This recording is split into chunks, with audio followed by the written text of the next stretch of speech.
যে রাস্তাঘাটে যে অবস্থা জ্যামজট হয়, আসলে এই জ্যামজটটা কিভাবে কমানো যায় একটু যদি আপনার মন্তব্যটা শুনতে পারি, কারণ আপনি তো রাস্তায় চলাফেরা করেন, রাস্তায় যানজটে আপনি নিজেই যানজট চালান, ঠিক আছে?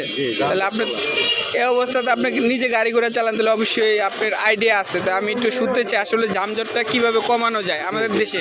আসলে আমাদের দেশে যানজট কমানোর কিছু পদ্ধতি আছে এবং কিছু নিয়মকানুন আছে।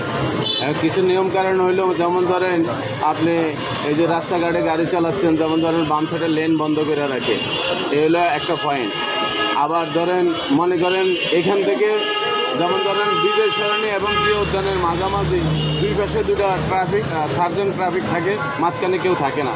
মাঝখানে যদি একটা ট্রাফিক দেওয়া রাখে, যাতে কোনো গাড়ি বাম সাইডে লেন করলে ওটার জন্য দৌড়ে দেওয়া হয়। আর রাস্তার সাইডে একটা গাড়ি যদি দাঁড়ায়, তাহলে একটা গাড়ি দাঁড়াইলে একটা গাড়ি মনে করেন ট্রাফিক ওইখান থেকে সাথে সাথে 2 মিনিটের বেশি দাঁড়াতে দেওয়া যাবে না, ওইখান থেকে দৌড়ে দিতে হবে, নাহলে সাথে সাথে মনে করেন অটো মামলা করতে হবে। এই হইলো সমস্যা। আর একটা সমস্যা হইলো আমাদের দেশে মনে করেন এই যে মার্কেট করে মানুষে মার্কেট করে রাখছে, যখন পার্কিংয়ের জায়গা নেই, আসে মার্কেটের সামনে দাঁড়া করা, মার্কেটের সামনে দাঁড়া করে মার্কেটের সামনে পার্কিং করে গাড়ি রাখে। পার্কিং করে গাড়ি রাখলে মনে করেন এখানে যানজট বাইজা যায়।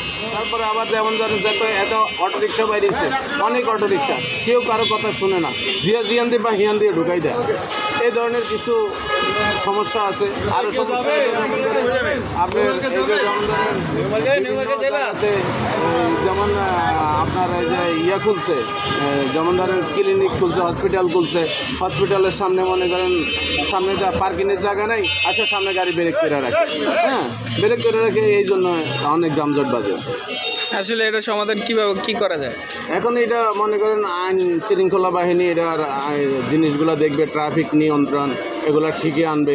এখন ট্রাফিক তো মনে করেন বেশিরভাগে ট্রাফিক কম, ট্রাফিক পুলিশ কম, এই জন্য মানে নিতে পারতেছে না। আমাদের মার্কেটের যদি পার্কিং থাকে তাহলে এটা ভালো হয় না? হ্যাঁ, মার্কেটের তো পার্কিং নেই, মার্কেটের সামনে আরও গাড়ি রেখে সেখানে গাড়ি থেকে টাকা নেওয়া হচ্ছে, সেখানে আরও টাকা নেওয়া হচ্ছে। আর আরেকটা কথা জানতে চাই, আমাদের দেশে তো বিভিন্ন এলাকায় ঢুকলেই দেখা যায় দোনো সাইডে গাড়ি থাকে, তো দূরের কথা এখানে কাঁচামালের দোকান হয়ে যায়, মানে মার্কেট হয়ে যায়। এই বিষয়ে কি বলতেছেন আপনি?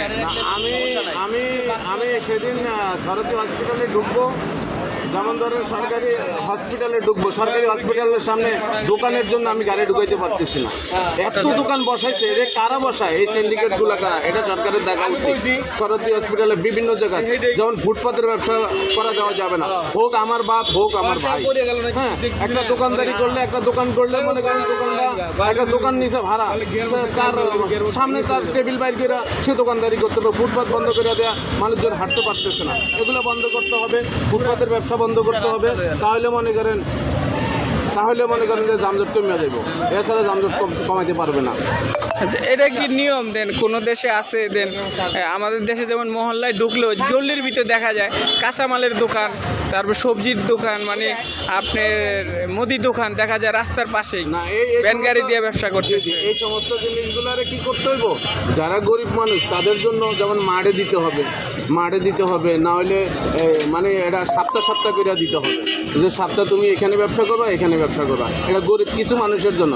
এখন সবাই মানে রাস্তার মধ্যে ব্যবসা করে নামে গেছে, সবাই মানে এই দেশটাতে কি পাইছে, হোলির লুট, মানে জিয়া হে ব্যবসা করতেছে, জিয়া ভালো হিও ব্যবসা করতেছে, জিয়া সচ্ছল হিও ব্যবসা করতেছে, জিয়ার পা ভাঙ্গা হিও অটো রিক্সা চালাইতেছে, জিয়া ভালা হিও অটো রিক্সা চালাইতেছে। খালি প্রতিবন্ধীর নামের উপর দিয়া সবাই অটো রিক্সা চালাইতেছে। অটো রিক্সা এমন ভাড়া বাড়ছে, কেউ কারো নিয়ন্ত্রণ মানে না। যাই হোক, আমরা সরকারের কাছে জানাইতে চাই, বর্তমানে যারা আছেন এই দায়িত্বে অবশ্যই এটা দেখবেন, আর এখন যাই কিছু করে যাবেন অবশ্যই ইনশাল্লাহ দায়িত্বগুলো ভালো করে পালন করার চেষ্টা করবেন। ধন্যবাদ।